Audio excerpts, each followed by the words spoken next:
The front line is in a critical state, and trouble is brewing at home. The pillars of loyalty within the Ukrainian military are shaking violently amid corruption scandals and the roar of the people. According to BBC News, Israel and Ukraine stated on the 23rd that they had agreed to launch negotiations on addressing the threat posed by Iran, marking the deepening of relations between the two countries. Ukraine's intervention in the Middle East and its targeting of Iran will only exacerbate the severe situation it currently faces, and it is not of much benefit to Ukraine in handling the Russia-Ukraine conflict.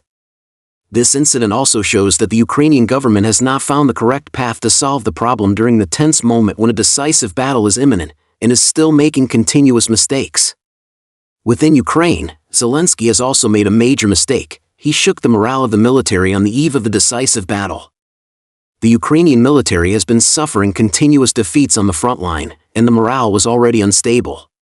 Zelensky's sudden anti-corruption operation triggered an escalation of internal conflicts, leading to a more chaotic situation. Zelensky is a famous actor and also a wealthy man in Ukraine. When he came to power, he wanted to establish an image of a young leader.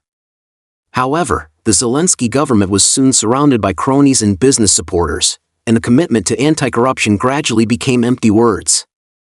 The Ukrainian Pravda revealed that when the Ukrainian Ministry of Defense purchased military rations, it falsely reported prices on a large scale, tripling the cost of eggs per kilogram.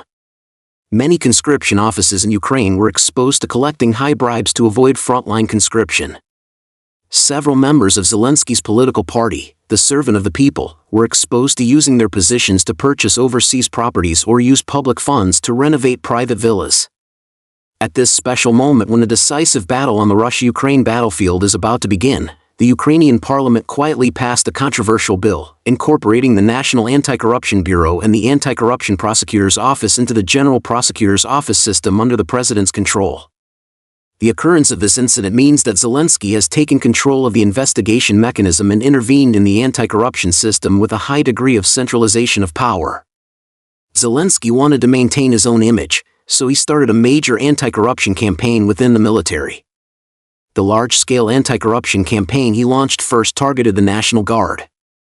It is reported that at least 6 senior officers of the Ukrainian National Guard are under investigation, including Brigadier General Alexander Bylis, the deputy commander, who was once hailed as a Ukrainian war hero. In addition to the deputy commander, other officials being taken away are all influential figures in the National Guard. These high-ranking officials include 5 people such as Colonel Modlinsky, the person in charge of logistics. They control the lifeline of the military's supplies, from the distribution of military rations to the reception and distribution of weapons aided by the West. Internal sources revealed that the investigated officers are suspected of reselling Western aid materials on the black market, and some even flowed into Russia. Although such an investigation is reasonable, it has caused instability in the military's morale on the eve of the decisive battle. Vasyl Malyuk, Lieutenant General and Director of the Ukrainian Security Service, warned that Zelensky's arrest operation has had a huge impact on the morale of the National Guard, leading to half of the National Guard laying down their weapons.